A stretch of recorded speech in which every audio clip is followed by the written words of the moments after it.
Hello guys, so welcome back ulit sa ating channel, Stock Play. At ngayon po ay muli po tayong mag-update sa mga top trending stocks.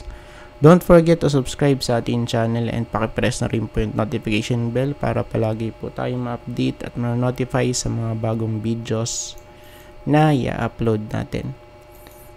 So, let's start guys, and shoutout po sa mga viewers po natin, especially sa mga likers, nag-share, and as well sa mga nag-comments.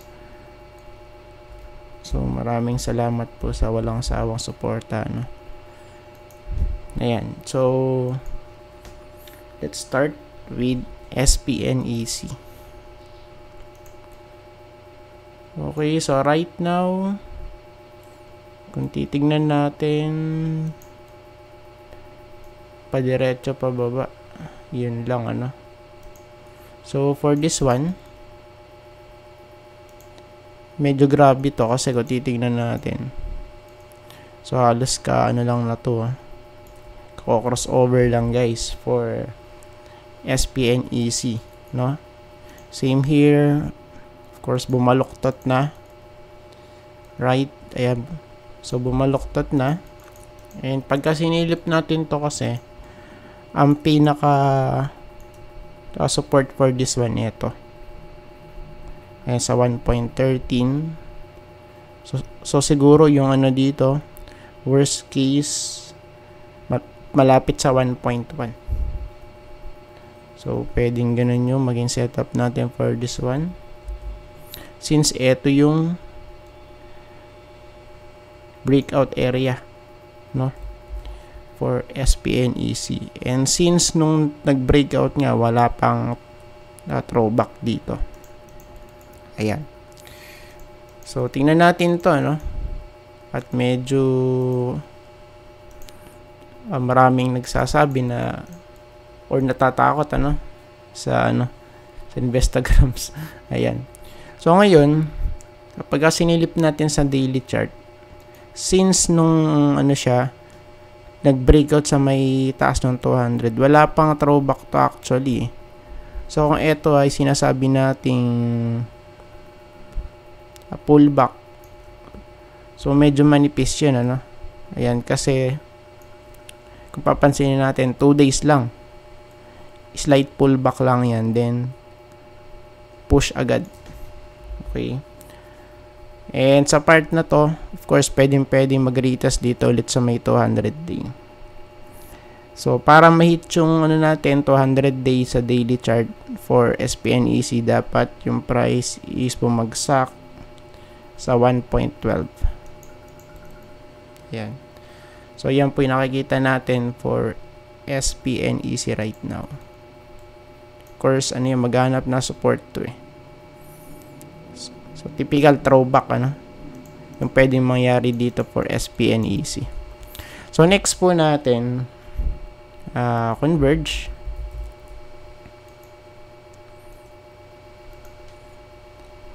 Okay, sa weekly. So, halos nasa taas, nung green box. 16.94 yung closing sa daily. So, ang lang dito, worry lang is, yun nga, overbought, Okay, tas ala pang dito, pullback, guys. So, medyo, lang tayo dito, Medyo ingat lang tayo since, sa weekly po tayo nakatingin, Or even, kung mag-extend to, so, pwede siguro ma-hit yung 200 day moving average dito sa may 17.54. So, yun nga lang, ang wino-worry nga natin, overbought na, sa indicators based sa weekly chart. And ngayon, okay, pag sinilip natin sa daily chart, it looks like a divergence. Ayan, pero still, pwede pa naman to kasing mag-extend. Yun nga lang, nakakatakot, So, ngayon, since nasa resistance, let's see, guys, kung ano mangyari bukas. Kung magbe-breakout ba. Pero yung natin dito, support, nasa 15.4. So, yung 15.4, ito lang naman yun eh. 15.4. Ayan. Okay. So, kanina merong gap up. Ayan, tingnan natin ano. So, once na mag-pull back to guys. Ayan. Save. Next, Bloom. For Bloom. Check natin yung Bloom guys. Okay, so medyo nag-hold naman dito sa may support. Tapos, slight bounce ano. So, yung support nandito malapit sa 7.65 based sa weekly chart. Ayan, pero yung kanyang big picture, ito po siya, malaking triangle pattern. Okay. So, I think magiging choppy pa to. Ayan, kasi matagal ng choppy to eh. Diba? Ayan. And yung worst case, for me, I think, ano, since may trend line kasi rito sa baba, pwede ito malaglag as low as 6.7. So, pwede mag-retest dun sa may 200 sa 8.2. Okay, tapos kung mare-reject, so pwedeng ano to, malaglag dito, ano? Ayan, sa may trend line. Let's see. 6.6 kasi ito eh. Yung support nandito, ano? Medyo malayo. 7.6. Okay, tapos yung support somewhere here, malapit sa 6.6 guys. Malayo yan, ano? So, for now, yun yung ano ko dito, bias. Still bearish pa naman to kasi. So, bakit po naging bearish? Because of this structure, no? Ayan, no? Lower highs and lower lows. Okay, plus nasa baba ng 200 day moving average plus no breakout. Okay. So, for me, ano to? Bearish, ano? Sa big picture. Pero dito, guys, sa daily chart, it looks like na, ano to, no? Na pwedeng mag-rally as high as. So, syempre, ito muna yung target. Okay, sa 9. Or kung medyo maganda, no? So, pwede pa itong umabot as high as 9.96. Ayan. So, tingnan na lang natin guys sa mga susunod, no? For this one. Ayan. Kasi overall niya, ito naman yun guys. Ayan. No? Oops. Okay. So, ito po yung kanyang itsura overall, no? Ayan. Next, plus. Okay, plus tayo. For plus, okay. So, ito na yung sinasabi natin kay plus, no? Ayan na po. Mga idolo. Ayan. So, sa part na to, sa ano niya, sa indicator, hindi na nag-ano rito eh. Hindi na nag-retest dun sa may taas na, sa may 88. So, ngayon, ayan na, naghanap na support, guys. Ayan na, no? So, ngayon, for me, stay away muna rito kay plus. Medyo deep to, guys, no? Ayan, and possible, check natin, filled na yung ano dito, yung gap, first gap, gap up, okay, so filled na yan. Let's see. So, ang next possible, I think baka dito. So, sa area na to, no? 20.3 or dito sa area na to.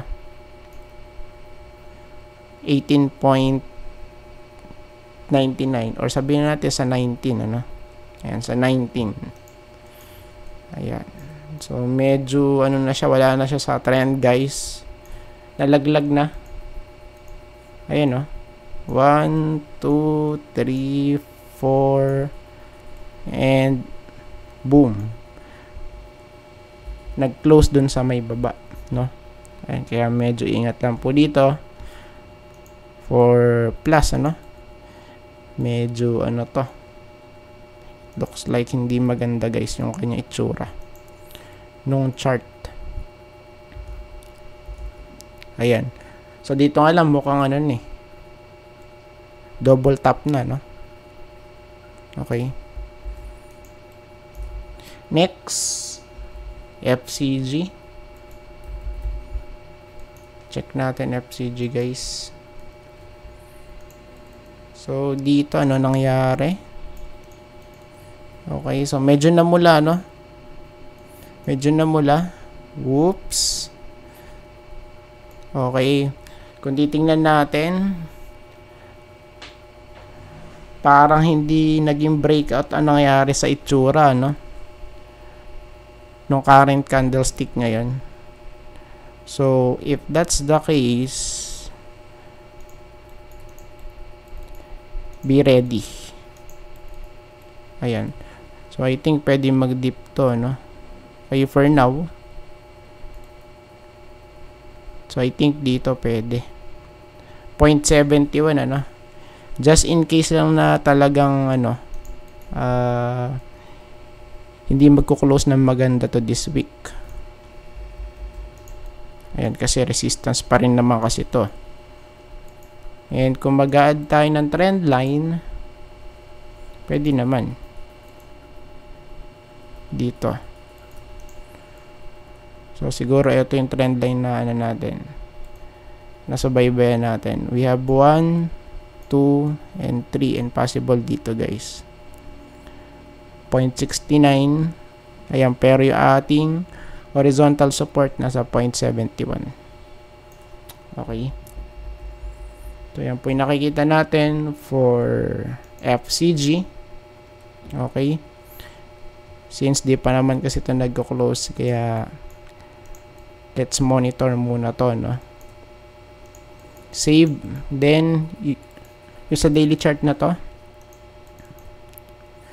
So, grabe buusan dito. Crossover. Bearish.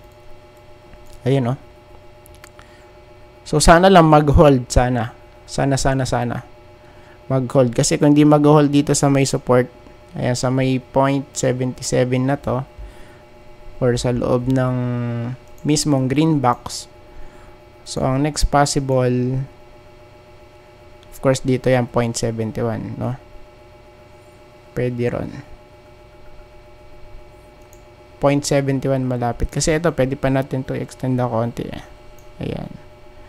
0.71 or 0.72.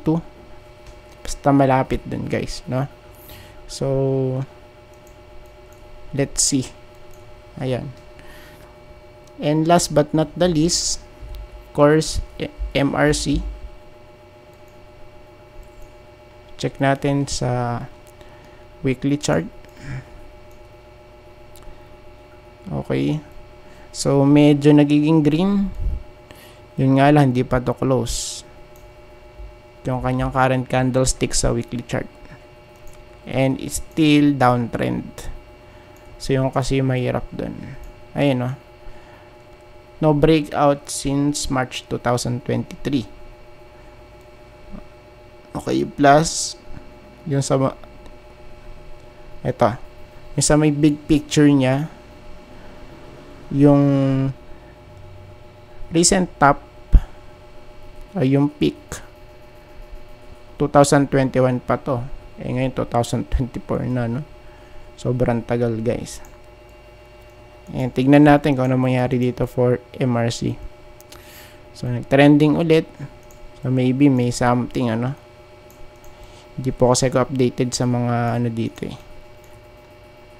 Mga disclosures. September 11. Ayan. So, tingnan natin. Probably, pwede mo, mag-rally hanggang dito sa may trend line, 0.81. Or kung magra-round off tayo, malapit sa 0.82. Ayan. So, I think tapos na po tayo guys at maraming salamat po sa panonood. See you po sa next video. Bye-bye and God bless.